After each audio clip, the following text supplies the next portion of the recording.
My brother, Liam, told me I wasn't invited to the wedding I paid for, smirking that I'd embarrass his new, rich family. He said I should know my place. So I made one phone call to my lawyer, and hours before the ceremony, the venue, caterer, and photographer, all tied to my name, canceled, leaving 200 guests and his bride stunned. This is where the story truly begins, and you won't want to miss what happens. Make sure you're subscribed to see it through to the end. We're always curious. Where in the world are you all watching from today? Let us know in the comments. The smell of lacquer and fresh sawn oak usually calmed me. It was the scent of my success, of stability I had built with my own two hands. But that Tuesday, the air in my workshop felt thin and suffocating. I was sitting at my drafting table, a half-finished design for a client's library blurred in front of me, trying to ignore the dull, throbbing ache behind my eyes. It had been my constant companion for a week, a tension headache my doctor blamed on stress. "You need to slow down, Ava," she'd said. "Stress is a silent killer." I was trying, I really was. I'd even scheduled a rare afternoon off, planning to do nothing but sit in my quiet apartment with a book. But first, I had to finalize the last payment for the wedding reception's ice sculpture. An ice sculpture. I smiled grimly. My brother, Liam, was really getting the full princess treatment. My phone buzzed on the table, the screen lighting up with his name. I felt a familiar rush of affection, quickly followed by exhaustion. The wedding planning had been a lot, more than I'd anticipated. Chloe, his fiancée, had tastes that ranged from extravagant to galactic, and my role as loving sister had quickly morphed into unlimited bank account. "Hey, Liam," I answered, trying to inject energy into my voice. "What's up? Did Chloe decide she needs doves released from a hot air balloon now?" There was a pause, not a laughing at your joke pause, but a cold, empty one. "Hey, Ava, you got a minute?" The headache behind my eyes gave a sharp, warning pulse. "Yeah, I'm just finishing up at the shop. What's going on?" "So, I'm here with Chloe and her mother." I heard a woman's impatient whisper in the background. "Just tell her, Liam. Get it over with." That was Susan, my future sister-in-law's mother, a woman who looked at me like I was something she'd stepped in. "Okay," I said slowly, sitting up straighter. My foreman, Daniel, glanced over from the bandsaw, his brow furrowed in concern. He could always read my moods. "Look, Ava, this is really awkward," Liam began. His voice had that slick, smooth tone he used when he was trying to sell someone something, a new, polished veneer he'd acquired in his investment job. "We've been doing the final seating charts for the reception. And, well, Chloe's family is. You know, they're very traditional, old money, and they have a lot of very important friends coming in for this." I stood up, my hand tightening on the phone. The sawdust on my jeans, the calluses on my palms, the simple, practical braid of my hair, I suddenly felt all of it, as if through Susan's critical eyes. "Liam, what are you trying to say?" "We just don't think you'd fit in, Ava." The words hit the air and hung there, utterly silent. Even the band saw in the background seemed to go quiet, though I knew it hadn't. "Fit in," I whispered. "I'm your sister. I'm paying for this, all of it." "And we really appreciate that, Ellie, we do," he said, using my old childhood nickname. It felt like a betrayal all on its own. "It's an amazing gift, but think about it, you'd be there in your work clothes." "I was planning to wear a dress, Liam," I said, my voice dangerously quiet. "A very expensive one, actually, from one of the boutiques Chloe recommended." "It's not just the clothes," he snapped, his voice finally losing its polish and cracking with irritation. "It's you, the whole rustic carpenter thing you've got going on. Chloe's parents are concerned, her friends are. Well, they're from a different world, you'd be uncomfortable, you'd just embarrass me." Embarrass him? The words echoed in the sudden, roaring silence of my mind. I, who had held him during night terrors after our parents died. I, who had sold my first car to pay for his college application fees. I, who had built a six-figure business from nothing, pouring every spare dime into giving him the life I never had. I would embarrass him. "So I'm not invited," I stated. It wasn't a question. "It's just better this way," he said, and I could hear the smirk in his voice, the arrogant relief of getting a distasteful task done. "You're a great sister, but this is a different league now. You've got to know your place, Ellie, just know your place." The line clicked dead. He'd hung up on me. I stood motionless, my phone still pressed. To my ear, the smell of oak and lacquer turned sour in my throat. Daniel was walking toward me, his face a mask of worry. "Ava, what's wrong? You look like you've seen a ghost." I lowered the phone, my hand trembling so violently I almost dropped it. I looked at my hands, strong, capable, stained with wood varnish. The hands that had built my brother's future. The hands that had just signed checks for caterers, florists, and a historic venue. The hands that he was now ashamed of. I sank back onto my stool, the headache exploding into a full-blown migraine. But beneath the pain, something else was rising. A cold, clear, and quiet rage. He wanted me to know my place. Oh, I knew my place. My place was as the sole signatory on every single contract for his entire, extravagant, six-figure wedding. The betrayal was worse than any physical pain I had ever felt. The rest of the afternoon was a blur. I don't remember driving home. I don't remember feeding my cat or changing out of my work clothes. I found myself on my sofa, the sun setting and painting my living room in shades of orange and purple, and I was just cold. The shock had settled into my bones, a deep, marrow-chilling freeze. Embarrass him. The word pair played on a loop, a cruel soundtrack to a montage of memories. Me, age 19, holding a crying, 12-year-old Liam at our parents' joint funeral, promising him I would never let him down. Me, age 26, working a second job bartending, my hands raw and bleeding, just so he could go on the class ski trip with his private school friends. Me, just last month, sitting with him and Chloe at a comically expensive restaurant, laughing as I agreed to their request for a dream wedding. I'd wanted to give him everything, to be the parent and provider I'd been forced to become. And in return, I was an embarrassment. My phone buzzed again. It was Liam. A text message this time. "Hey, just wanted to make sure you're cool. I know it's tough, but it's for the best. I'll take you out for a nice dinner next week, my treat, to make up for it." My treat, as if he was the one with the successful career and I was the charity case. The audacity of it, the sheer, patronizing arrogance, was like a slap. I stared at the message, my vision blurring. I felt the familiar, hot sting of tears, but they wouldn't fall. The coldness inside me was too deep. I thought about his different league. The league I was paying for. The league he and Chloe and her snobbish mother, Susan, were so desperate to impress. They saw me as a simpleton, a manual laborer with a freakish amount of money. They didn't see the businesswoman. They didn't see the woman who had clawed her way into an industry dominated by men, who negotiated timber contracts from 3 different continents, who managed a payroll of 15 skilled artisans. They saw sawdust, they saw a problem to be hidden. But they had forgotten one crucial thing. My phone rang again. This time, it was Mary, our mother's best friend. She had been a co-parent to Liam, a surrogate aunt who had cooked countless dinners and offered endless support. She was, of course, invited to the wedding. "Ava, honey," her warm voice crackled.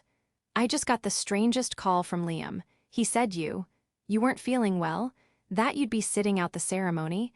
I tried to tell him you wouldn't miss this for the world, but he was so dismissive." I took a deep, shuddering breath. He uninvited me, Mary. The silence on the other end was absolute. He what? "He said I would embarrass him in front of Chloe's rich friends," I recited, the words sounding hollow and absurd. "He said I should know my place." That ungrateful little. I heard her inhale sharply, a string of words I knew she was holding back for my sake. "Ava, what did you say? What are you going to do?" "I don't know," I lied, because in that moment I did know. The fog of shock was clearing, and the coldness inside me was beginning to crystallize. It was hardening into a plan. A very simple, very quiet, very final plan. He sounded so different, Mary. I whispered, the first real tear finally tracking down my cheek. He sounded like them. He sounded like Susan. "Oh, honey, that woman has poisoned him," Mary said, her voice filled with a sudden, fierce anger. "She never liked that he came from a working family. She thinks your business is quaint." I heard her say it at the engagement party. I remembered that party, held at Susan's sprawling, sterile mansion. I'd arrived straight from the workshop after a small emergency, my hair slightly messy, a smudge of grease on my hand I'd missed.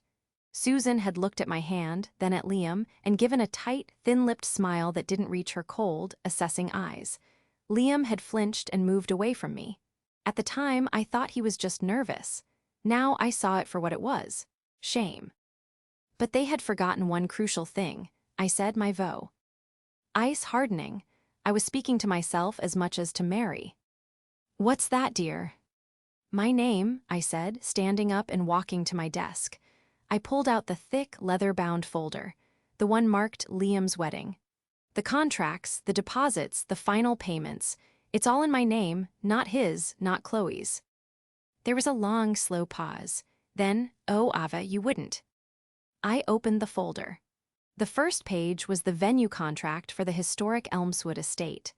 The final, non-refundable balance, a staggering $50,000, was due to be charged to my business credit card in 3 days, the day before the wedding. "He told me to know my place," I said, my voice flat. "My place is the owner of Ava Custom Designs, LLC, the legal entity paying for this entire party. And if the host isn't invited, is there even a party at all?" I didn't need to be a silent killer like my stress. I just needed to be a businesswoman. Liam wasn't always like this. That was the part that hurt the most. The brother I knew, the boy I'd raised, was sweet, a little goofy, and deeply affectionate. After our parents died in that car crash, me 19, him 12, we were all each other had. I just started my woodworking apprenticeship, and my grief poured itself into the grain of the wood. I worked until my hands bled, taking every overtime hour, every side project, putting my own life on hold. Everything was for Liam.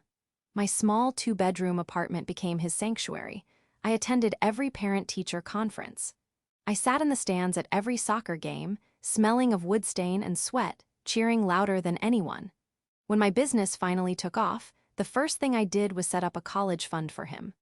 I paid for a top-tier private university, for his unpaid internships, for the sharp suits he needed to look the part for his first finance job. I never saw it as a sacrifice. I saw it as a duty, as love. I wanted him to have the easy, privileged life I never did. I wanted him to fly, untethered by the grit and labor that defined my own existence. And he had. He'd flown right into the orbit of Chloe and her mother, Susan. I met Chloe about a year ago, at a dinner Liam insisted on. She was polished to a high sheen, like a new car. Her hair, her nails, her laugh, everything was expensive and perfectly placed. She ran a lifestyle blog, which, as far as I could tell, mostly involved her taking pictures of expensive meals her parents paid for. From the start, she treated my profession as a cute, strange little hobby. "Oh, you make things?"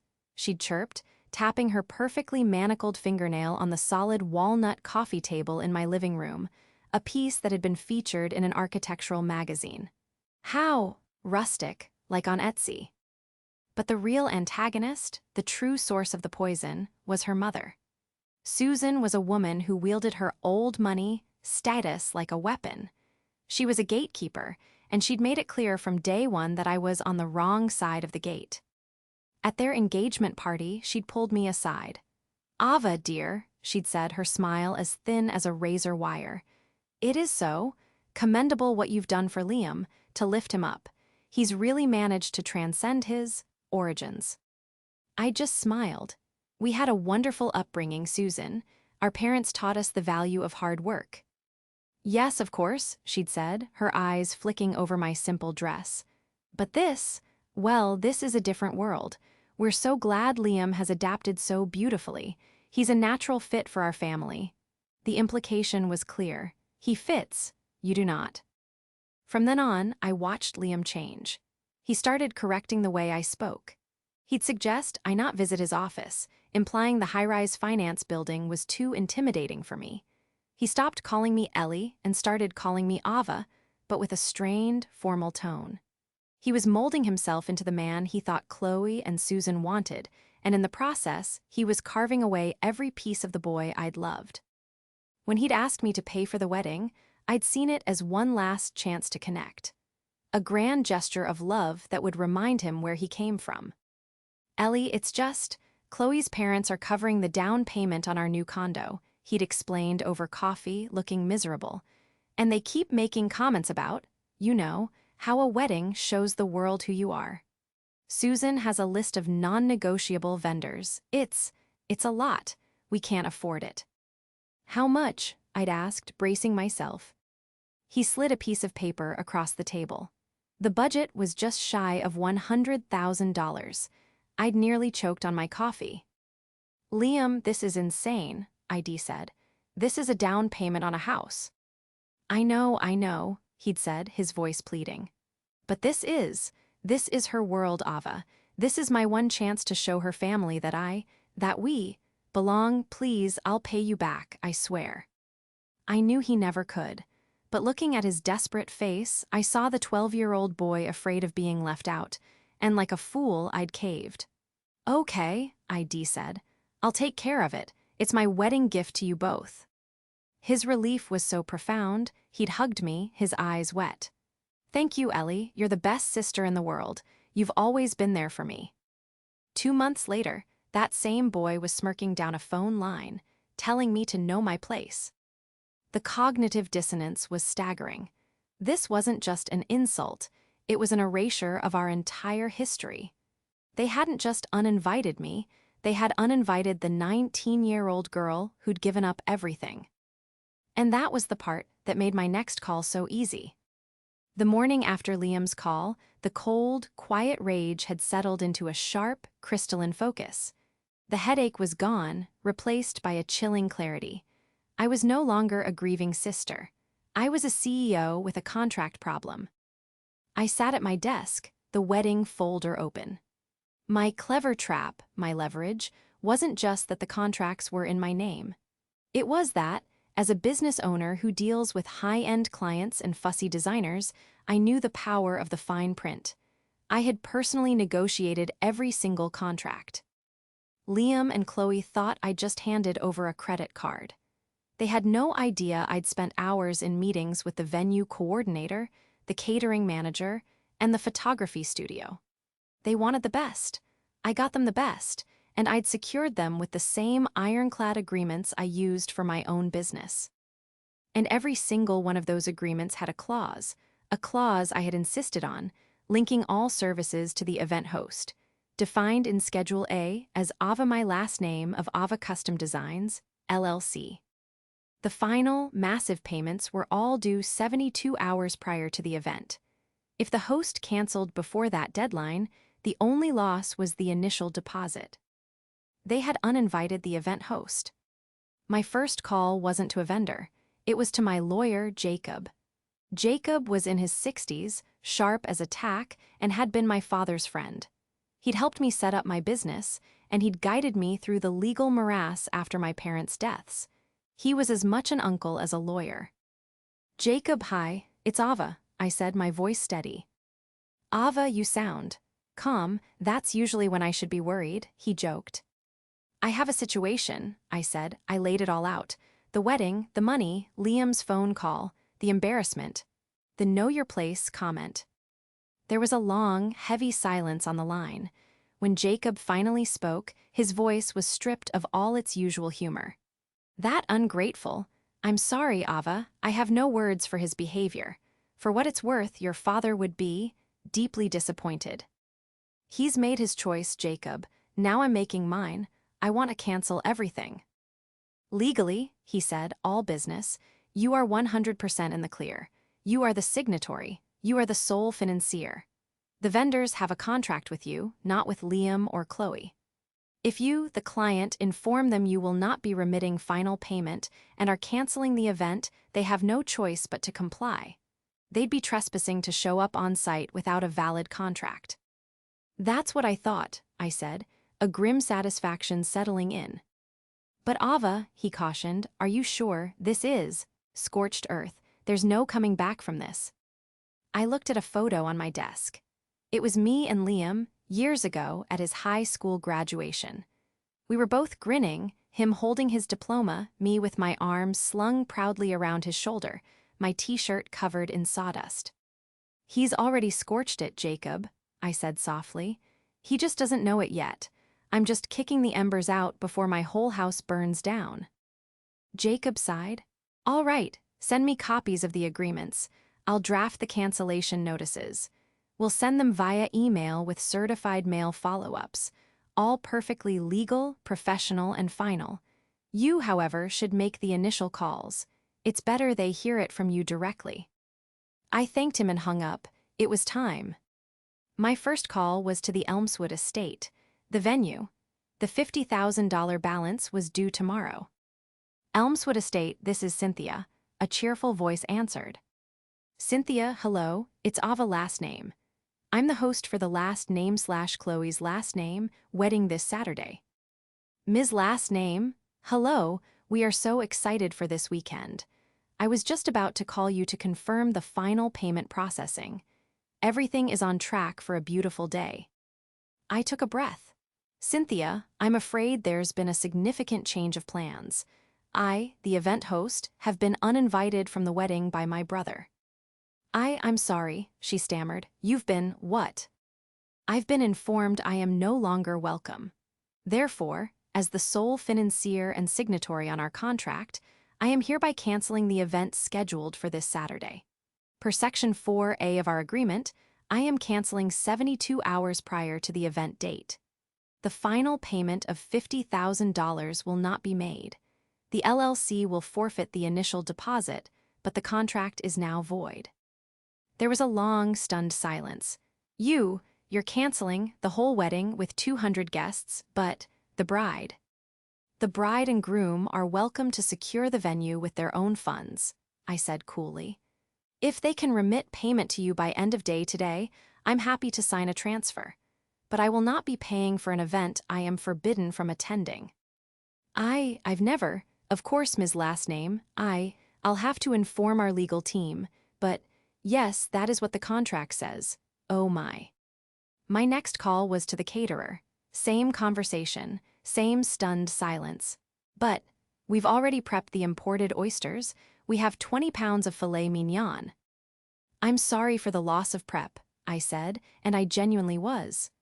But my contract is with you, and I am canceling it. Liam and Chloe are not party to our agreement. Last, the photographer. A trendy, high-end artist who charged a small fortune. He was the only one who seemed to understand immediately. Let me guess, he said, his voice weary. Bridezilla's family. Worse, I said, groom's family, me. Say no more, contract is voided. Frankly, you just saved me a weekend of dealing with awful people. Thanks for the call, and kid, sorry, that stinks. By the time I hung up the last call, it was done. The whole $100,000 house of cards had been quietly, legally, and irreversibly disassembled. Liam and Chloe were currently walking around in a beautiful, expensive, and completely empty mirage. The wedding they were planning for, the one they had sold me out for, no longer existed. They just didn't know it yet. I spent the next 2 days in a strange state of limbo. I went to work. I signed invoices. I reviewed Daniel's new designs for a custom-built bar. On the surface, everything was normal. But underneath, I was vibrating like a plucked string. My phone was silent. Liam, clearly, was happy to have his problem, me, handled and out of sight. Mary called once, her voice laced with anxiety. Are you okay, Ava? Have you heard from him? I'm fine, Mary, I'd said, and no, not a word. The plan is in motion. The plan is complete, I replied. On Friday, the day before the wedding, the 72-hour deadline officially passed. My business credit card, which should have been groaning under the weight of nearly $80,000 in final payments, sat peacefully in my wallet.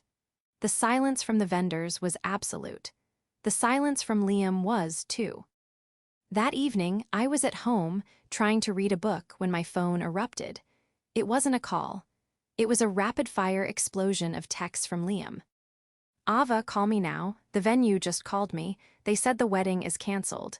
They said you cancelled it. What did you do? Call ME. This isn't funny. I stared at the messages, my heart hammering against my ribs.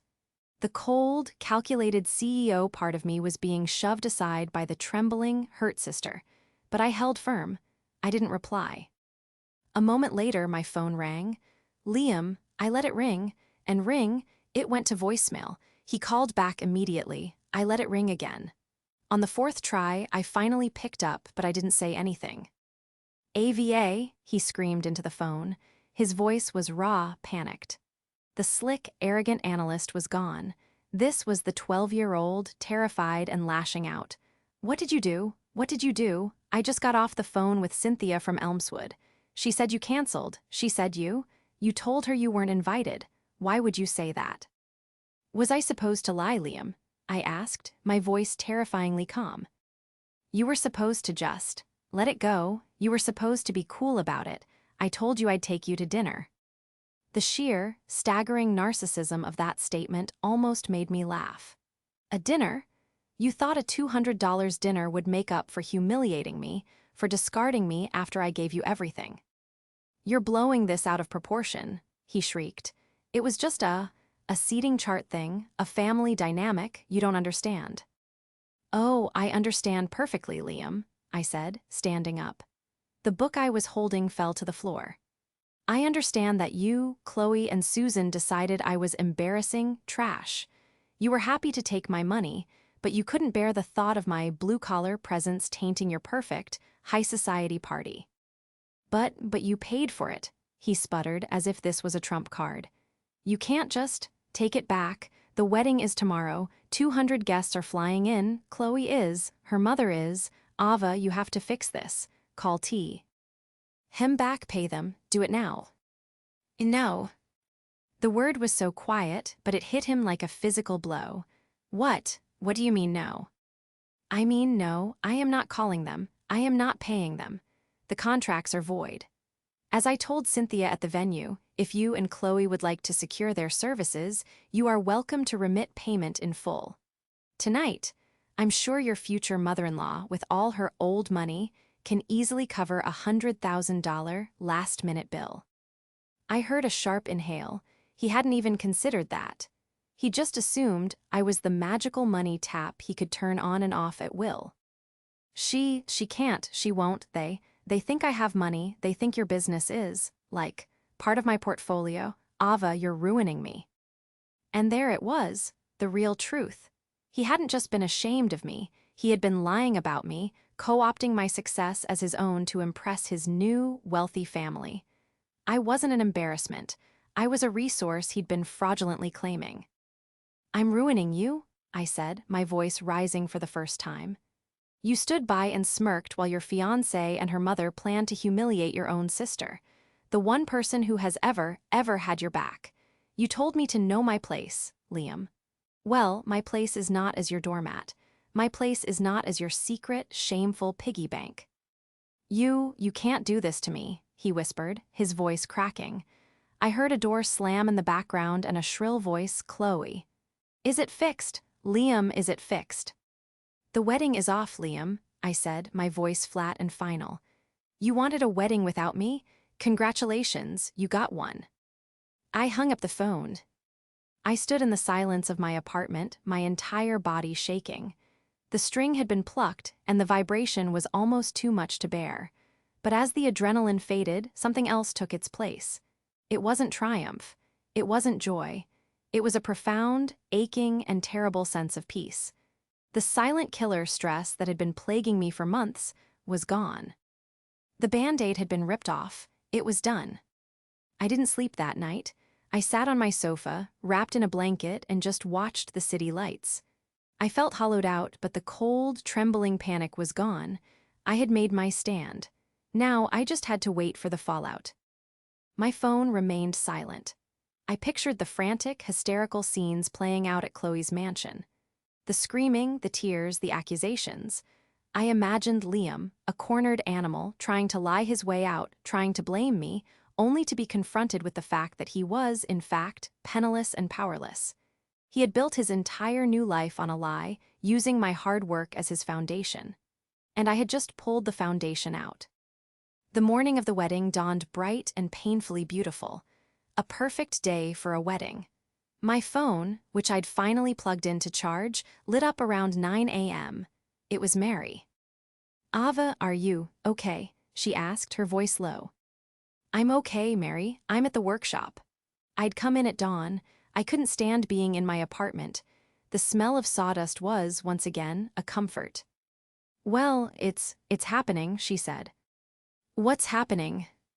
"The guests. A few of my friends are in from out of town for it. They're all at the hotel, getting dressed.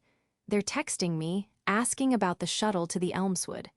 Apparently, the shuttle never showed up." My stomach lurched. They still went. "Liam and Chloe must not have told anyone," Mary said, her voice filled with disbelief. "They must have thought, I don't know, that you'd cave, that you'd fix it, that it was all just a threat." This was a level of arrogance I hadn't even anticipated. They hadn't canceled the guests. They hadn't told anyone.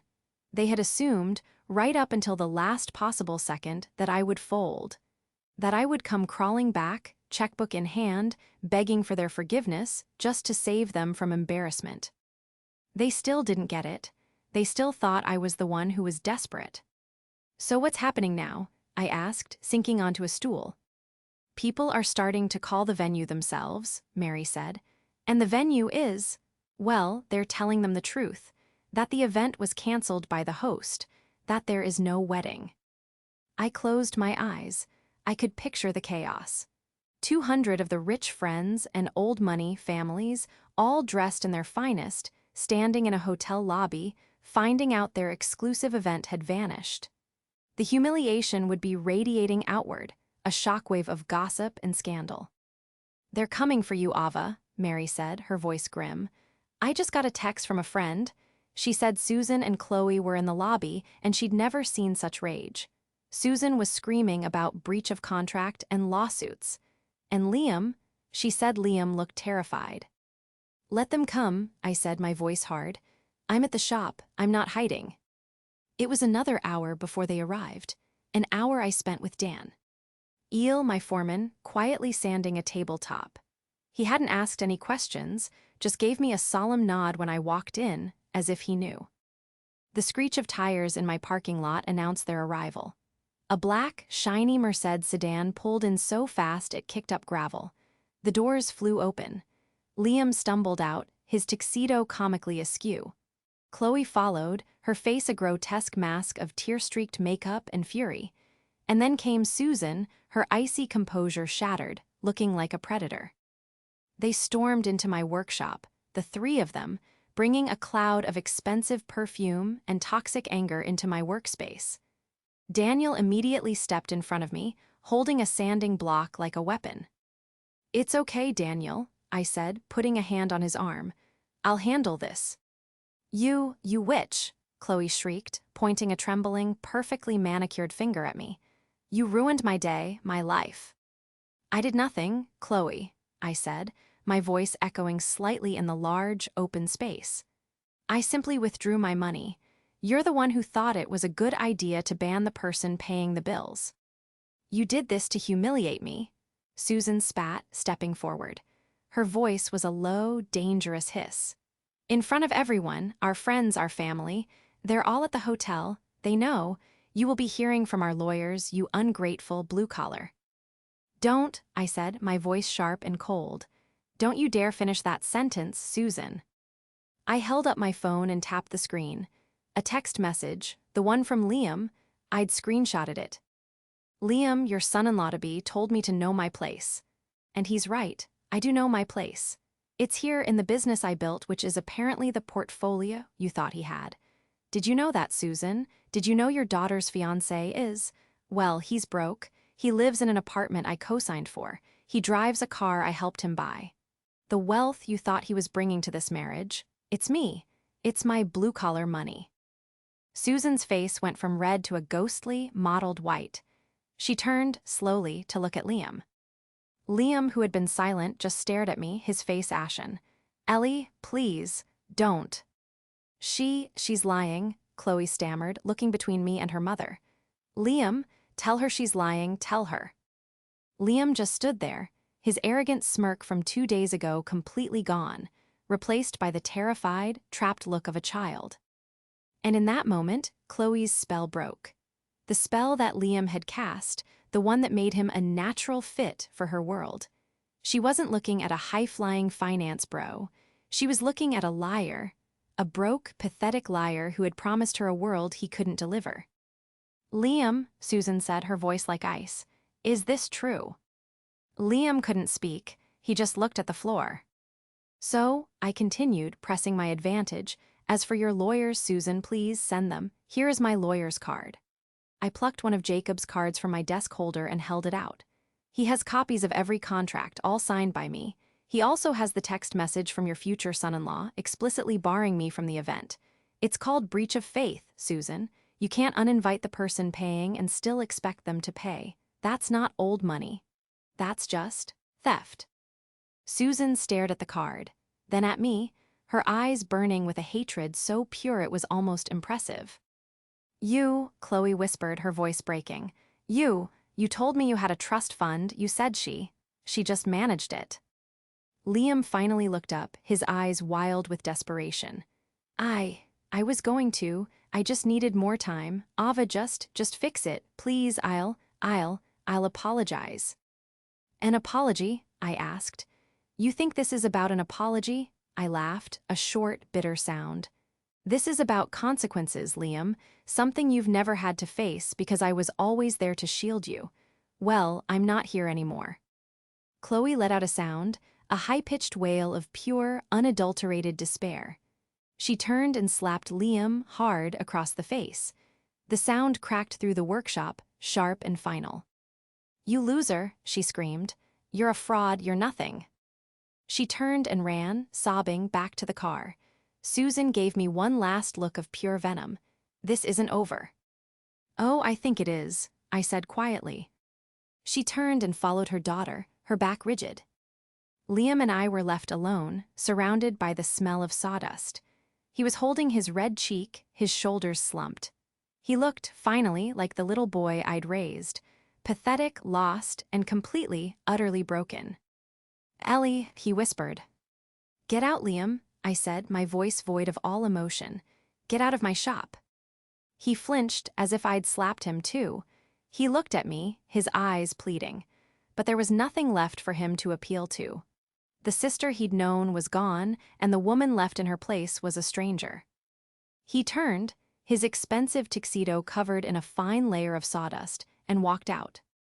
The silence that Liam left behind was heavier than any noise. Daniel, who had been watching the entire exchange from the back of the shop, Finn. Ally walked over. He didn't say anything, just picked up the sanding block I'd dropped and placed it gently on my workbench. "You okay, boss?" he asked, his voice low. "I think so," I whispered. I felt like I had just run a marathon. "I think I'm finally okay." "Good," he said, giving me a rare, small smile. "Because that was a long time coming, and for what it's worth, your dad would have been proud." His words undid me in a way all the screaming and accusations hadn't. A single tear, hot and heavy, rolled down my cheek. I wasn't just grieving my brother, I was grieving the entire life I'd built around him. But Daniel was right. It was over. The aftermath was nuclear. The public humiliation was more than Chloe and Susan could bear. The story spread like wildfire through their old money circle. 200 guests, a canceled, fully paid for by the sister wedding, a broke fiancé who had lied about everything. It was the scandal of the season. I'd expected a lawsuit. I'd braced for a long, ugly legal battle with Susan. But Jacob called me 2 days later, and I could hear the chuckle in his voice. "Well, Ava," he said, "it seems you're in the clear." I got one very angry letter from Susan's attorney, full of bluster and threats. I replied with a simple package, a copy of the venue contract, a copy of your bank statement showing all prior payments, and a high-resolution printout of Liam's Know Your Place text message. I haven't heard a peep since. So, that's it. That's it. They know they don't have a case. They're in damage control mode. The last thing they want is for this to go to court and have Liam's text message read into the public record. They're not angry you canceled, they're furious you exposed them. The engagement was, of course, called off. Chloe's Instagram, once a shimmering beacon of curated wealth, went private. Liam, I heard through Mary, was fired from his job. Apparently, Susan's husband had a friend on the board. One phone call was all it took. The different league he'd been so desperate to join had unceremoniously and permanently kicked him out. He was, in a single weekend, homeless. I'd started the eviction process for the apartment, jobless and disowned by both the family he'd betrayed and the one he'd tried to buy. The climax wasn't the showdown in my workshop. It was the phone call I received 2 weeks later. I was at my desk, sketching out a new design when my phone rang, an unknown number. I almost let it go, but something made me answer. Hello. It's Ellie.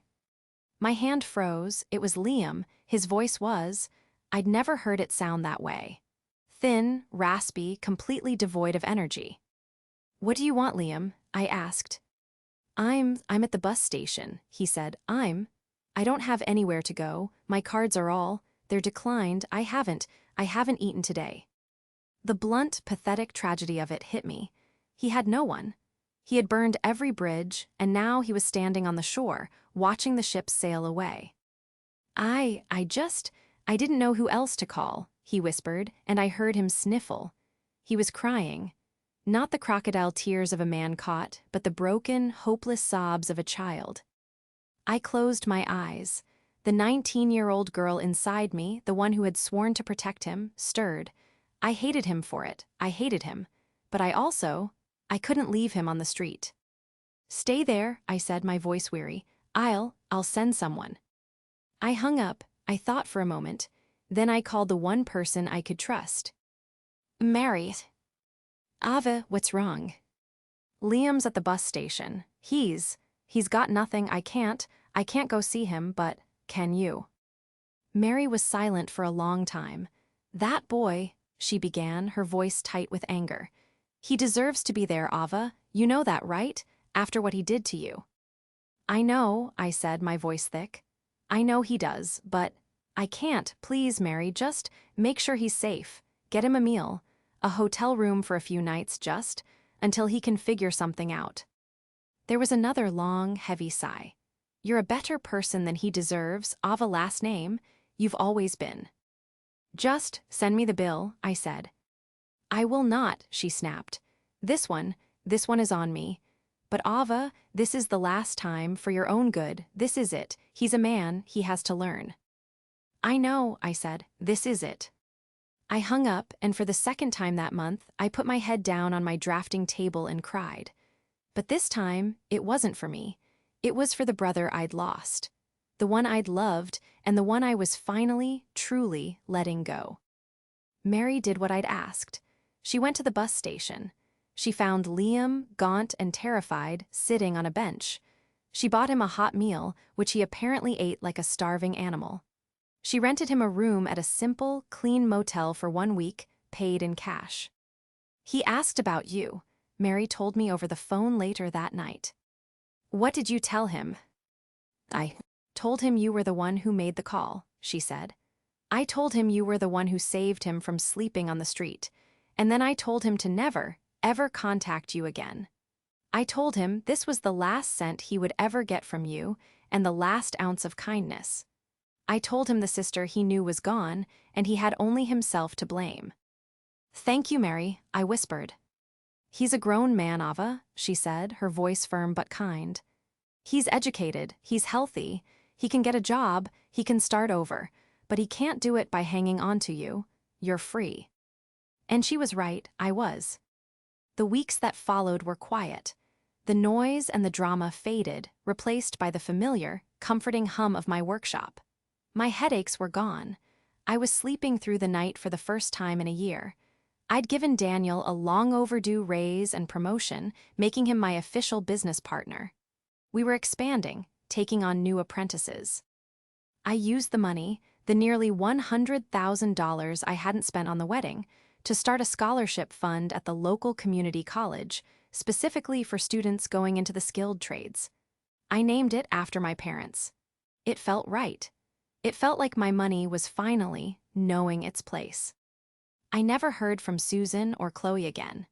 Their world had closed ranks, and the scandal, I'm sure, was quickly buried under new ones. I didn't hear from Liam for a long time. The eviction went through. The car was repossessed. He was, legally and financially, excised from my life. Mary told me she'd heard from a friend that he'd left the state, that he was working some menial job in retail, trying to get back on his feet. The news didn't bring me joy, but it didn't bring me pain either. It just was. He was a stranger's story now.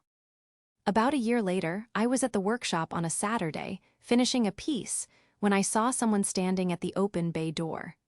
My heart stopped. It was Liam. He was different, thinner. His hair was longer, and he wasn't wearing a sharp suit. He was in simple jeans and a worn-out t-shirt. He looked, for the first time in years, like himself. He just stood there, on the edge of the property, not daring to step inside. "Hi, Ellie," he said, his voice quiet. I put down my chisel. I didn't say anything. I'm not here to ask for anything," he said quickly, holding up his hands. "I promise, I'm in town. I got a job at the lumber yard. It's hard work." He gave a small, self-deprecating smile, but it's honest. He looked down at his hands. They were calloused like mine. "I'm in a program," he said, not looking at me. I'm working on the arrogance, the lies. I wanted to say thank you." "For what?" I asked, my voice flat. "For not letting me get away with it," he said, finally meeting my gaze.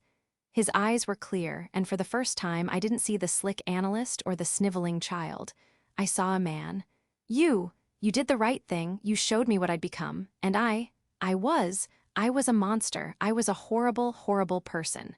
To you, the only person who ever loved me." He was crying now, but silently, the tears just running down his face. "I don't expect you to forgive me, Ellie. I'll never forgive myself, but I wanted you to know that I'm sorry, and that I'm trying to be a good person, like you." I stared at him for a long time. The sister in me wanted to run and hug him. The CEO I'd become wanted to tell him to get off my property. I did neither. I just nodded, once. It wasn't forgiveness, it wasn't reconciliation, but it was an acknowledgement. He seemed to understand. He swiped at his face, nodded back, and gave me a shaky, watery smile. "Okay, I'll see you around Ava." He turned and walked away. I watched him go, my heart a heavy, complicated knot in my chest. I didn't know if I'd ever be able to trust him again, or if we'd ever be family. The wounds were too deep, the betrayal too complete. But as he walked down the street, no fancy car, no sharp suit, just a man going to his lumber yard job, I felt that last, cold knot of anger inside me finally dissolve. He was finding his own place. And I was at peace in mine.